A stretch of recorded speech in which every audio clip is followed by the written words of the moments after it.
Hola, soy Elizabeth Jones de Elizabeth Jones CIM Counseling y Mentoring y hoy vamos a trabajar sobre el lenguaje y qué ejercicios podemos realizar de ahora en adelante para mejorarlo.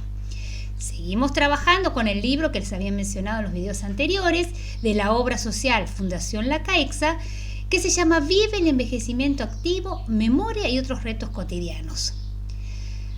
Ahí en ese libro vamos a encontrar o nos menciona que en el envejecimiento el lenguaje entendido como la capacidad de comunicarnos no se altera, pero a veces pueden apreciarse algunas dificultades a la hora de expresarnos y de comprender en determinadas situaciones. Ejemplo, vamos a lo que es el léxico, el expresar las palabras. Con el envejecimiento, el vocabulario pasivo se mantiene o dependiendo del nivel cultural y de factores como el mayor conocimiento y experiencia, incluso aumenta. Tenemos mejor y más vocabulario que a veces, los más jóvenes.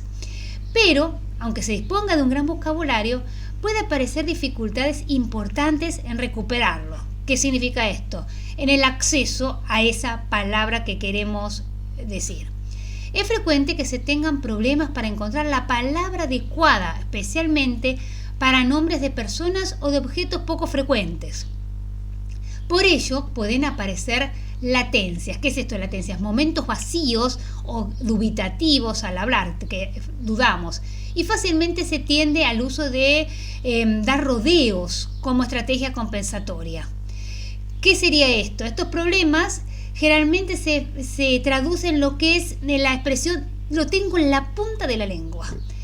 Este fenómeno o este estado de tenerlo en la punta de la lengua, la palabra que queremos decir, ha sido ampliamente estudiado y se define por una incapacidad temporal de producir una palabra aún teniendo la certeza de que se conoce la palabra y que conocemos el significado. En ese momento, la persona suele ser capaz de dar rasgos fonéticos de la palabra que se pretende producir, como la letra por la que empieza, las últimas letras, cómo suena, pero también se nos da que es frecuente que acudan a la mente algunas otras palabras relacionadas, pero no son las que nosotros queremos decir. Vamos a la sintaxis ahora. A veces las personas mayores pueden solicitar que se les repitan las cosas, no necesariamente porque no lo hayan oído bien, sino porque su capacidad de velocidad del procesamiento sintáctico puede verse limitado.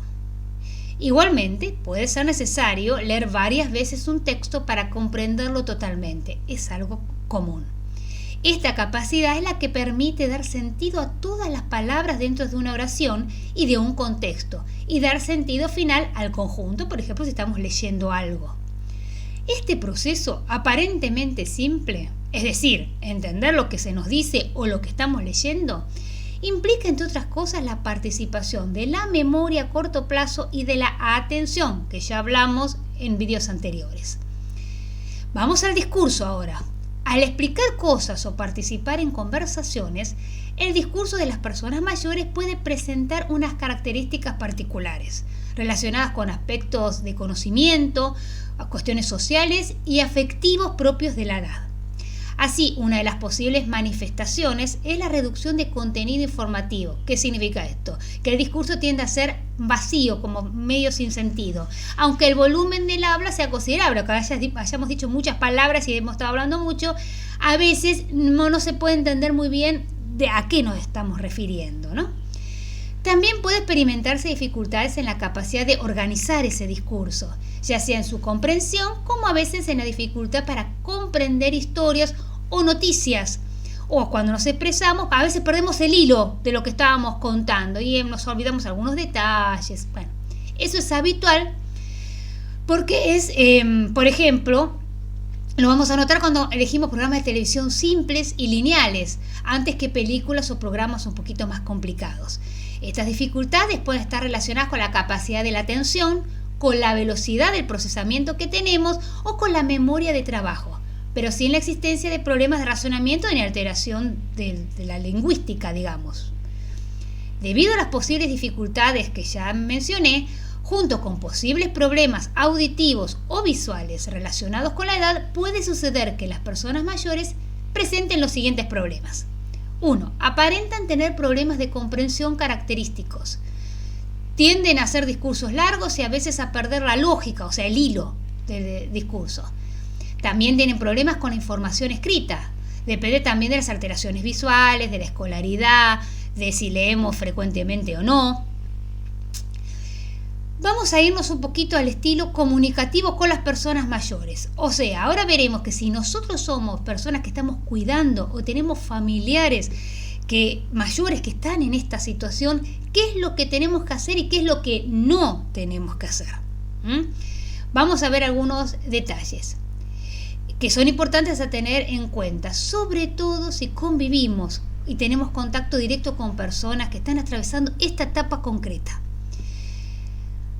Se ha estudiado mucho y es sabido y se ha constatado que los mayores que gozan de una adecuada interacción social y que por tanto tienen facilidad para comunicarse, tanto expresando como recibiendo información, disfrutan de mayor calidad de vida y responden mejor a las atenciones de tipo sociosanitario, o sea, los sociales con la parte médica. Sin embargo, muchas personas, ya sean profesionales o no, tienden a emplear un lenguaje especial cuando se dirige a los adultos mayores y se ha denominado habla para mayores. Este tipo de habla se basa en estereotipos acerca de los mayores, como que son menos competentes, lo cual lleva a muchos de las personas que le hablan a simplificar la comunicación, tratando de hacerla más comprensible y alterando el tono emocional de los mensajes. Es un tipo de habla similar a la que frecuentemente se emplea con niños pequeños. Se caracteriza por un ritmo más lento, entonación exagerada, volumen elevado, más repeticiones y simplificación del vocabulario y de la gramática. Por ejemplo, se usan mucho los diminutivos. Además, a menudo se emplean calificativos excesivamente protectores, que pueden llegar a percibirse como inapropiados. Por ejemplo, cariño, mi vida, cielo, cosas por el estilo. Este tipo de habla puede darse tanto en contextos sanitarios de distinta índole, como residencias geriátricas, consultas médicas, hospitales, y también en situaciones cotidianas muy diversas, como el entorno familiar, los amigos, en los comercios que vamos a hacer compras. Aunque se emplee con la intención de mostrar cariño y realmente atención y con la pretensión de hacer el lenguaje más comprensible, condicionado por los tópicos sobre la incapacidad de los mayores, lo cierto es que muchas personas mayores explican que lo perciben como degradante, condescendiente y presuponiendo que son incompetentes. Por ello, ¿qué tenemos que hacer? Vamos a ver que estas personas pueden reaccionar con baja autoestima, a veces depresión o retraimiento de las interacciones sociales, y pueden adoptar comportamientos dependientes, coincidentes con los estereotipos que se le están atribuyendo. O sea, creamos gente que es independiente termina siendo dependiente por la forma en que nos manejamos con ellos. Entonces, es muy importante cómo nosotros nos comunicamos con los mayores. Todo este tipo de cosas que yo mencioné anteriormente hay que erradicarlas. Ahora lo vamos a ver con más detalle, porque realmente tenemos que contribuir en digamos que la persona se pueda seguir siendo autónoma y realmente ver cómo podemos respetar ese momento sin que la persona se sienta disminuida. Aunque tengamos buenas intenciones, quien usa un lenguaje de diminutivos y con lo que mencioné, lo que hace es ir en contra de lo que quiere lograr. También está el otro extremo, que se encuentra el habla de la persona autoritaria, empleada a menudo por gente que tiene que hacerse cargo de múltiples tareas y de responsabilidades. Entonces, ni hablarle como si fueran niños, ni tampoco ser autoritarios y estar continuamente retando. Vamos a buscar el punto intermedio. Ese es el que se encuentra en el habla constructiva, que emplea un tono emocional constructivo, positivo, que equilibra la atención y el control, transmitiendo al que está escuchando que es capaz de comprender el mensaje y de actuar independientemente. Vamos a imaginarnos una situación y la vamos a comparar. Por ejemplo, algo común en la vida cotidiana, en lo que es el habla para mayores. Por ejemplo, el cuidador o el familiar dice,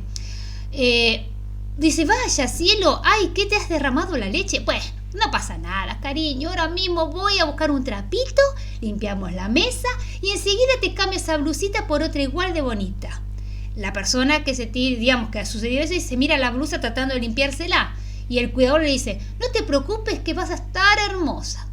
Esta es una habla excesivamente protectora, dominante, que presupone la incapacidad y hace uso de una inapropiada intimidad.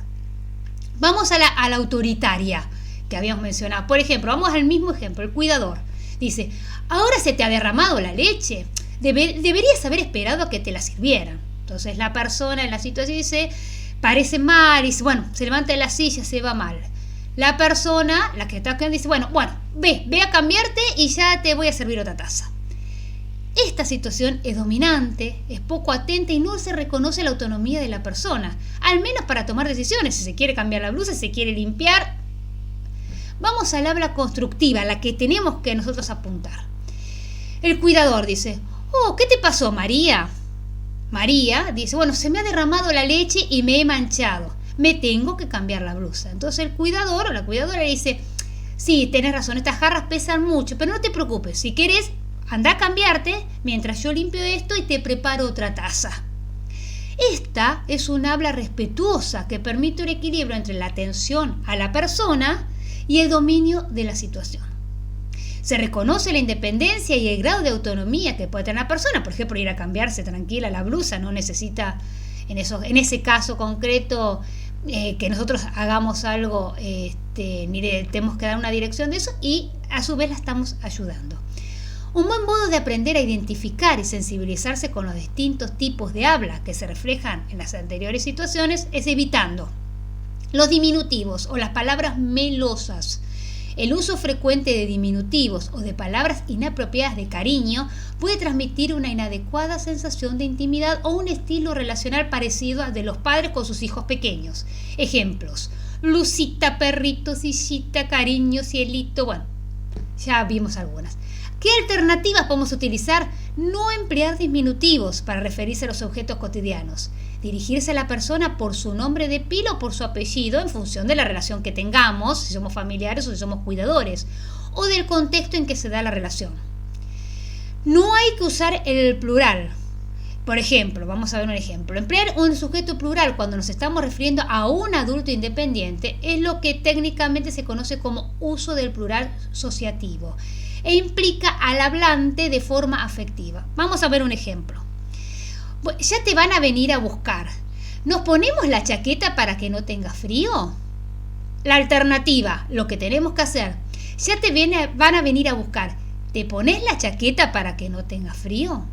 Ahí vemos cómo va cambiando el plural nos dirigimos a la persona. Otras preguntas capciosas. Son preguntas que incitan a una determinada respuesta y que presuponen que la persona no puede actuar o decidir por sí misma. Se condiciona básicamente la libertad de expresión de la persona. Ejemplo: hace muy linda tarde. ¿Te gustaría salir a pasear? ¿No? La alternativa, la que tendremos que usar: hace muy buena tarde. ¿Te gustaría salir a pasear? Ahí vemos cómo la cosa va cambiando, ¿no? La pregunta cambia. Otro ejemplo: ¿verdad que te has divertido en el centro de día? ¿A que tienes muchos amigos?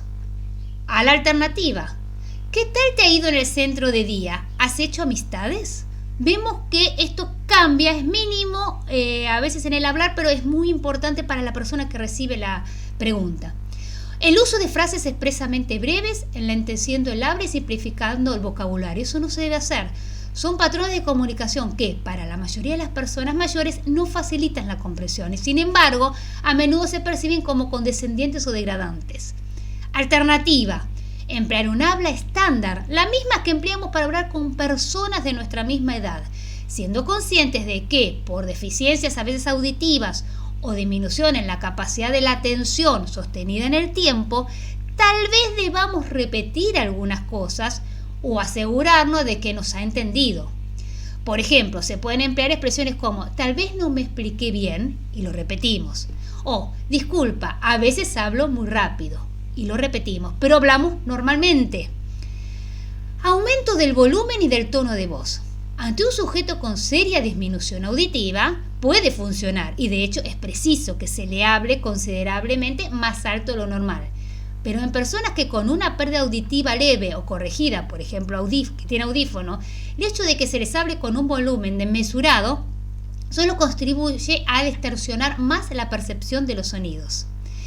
Si además se le añade un tono bien agudo, similar al que a menudo se usa efectivamente en el habla dirigida a los niños pequeños, aún se agrava más la percepción de la persona mayor, ya que justamente una de las características de la pérdida auditiva asociada a lo que es el envejecimiento es la mayor dificultad ante tonos de frecuencia, es decir, agudos. Entonces, la alta frecuencia no ayuda. Teniendo en cuenta esto, minimizando el uso generalizado del habla para mayores, se pretende desmitificar los tópicos sobre la supuesta dependencia e incapacidad de las personas mayores solo por el hecho de tener cierta edad. Al contrario, un adecuado entorno comunicativo estimula las capacidades cognitivas y funcionales de las personas mayores. Acompañando a la comunicación verbal, también hay que tener en cuenta la importancia de la comunicación no verbal, que sería el contacto visual, el lenguaje corporal, cómo nos manejamos, incrementan la interacción y el mensaje con la persona. Además, también muestra la coherencia entre lo que se dice y cómo se dice. El tono, el contacto visual, la postura, aumenta la sensación de autenticidad de la relación. Para lograr una comunicación efectiva es fundamental complementar tanto lo que decimos como lo que no decimos, lo que es el lenguaje no verbal. Ahora, eso para los cuidadores, pero ¿qué podemos hacer si somos nosotros los que estamos pasando por esta etapa? Nos pasa esto, que nos olvidamos algunas palabras y demás. Bueno, hay ejercicios muy buenos para eso. Y son, por ejemplo, el juego del ahorcado, nombrar objetos teniendo algunas pistas, frases orales verdaderas o falsas, describir posiciones de objetos, tener letras desordenadas y ordenarlas, convertir números en letras, formar palabras y relacionar adjetivo con imagen. En mi blog te voy a dejar unos links para que puedas descargarte gratuitamente algunos cuadernos que contienen estos ejercicios para que puedas practicar y puedas enriquecer más tu relación con los demás, pudiendo tener una comunicación más fluida. Ahora ya sabemos cuáles son las medidas que podemos y debemos tener en cuenta a la hora de expresarnos y mejorar nuestra calidad de vida. Entonces, solamente queda poner manos a la obra. Así que si te gustan los temas que trabajamos en este video, te invito a suscribirte a mi canal haciendo clic en el botón que está aquí debajo. Y así te enterarás cuando suba un nuevo video y en la descripción te dejaré el link a mi blog donde encontrarás en cada artículo, como ya te conté, links de interés sobre el tema tratado. En este caso, unos cuadernos súper interesantes para hacer ejercicios. Que tengas una bendecida semana, te mando un fuerte abrazo y nos encontraremos nuevamente en el próximo video.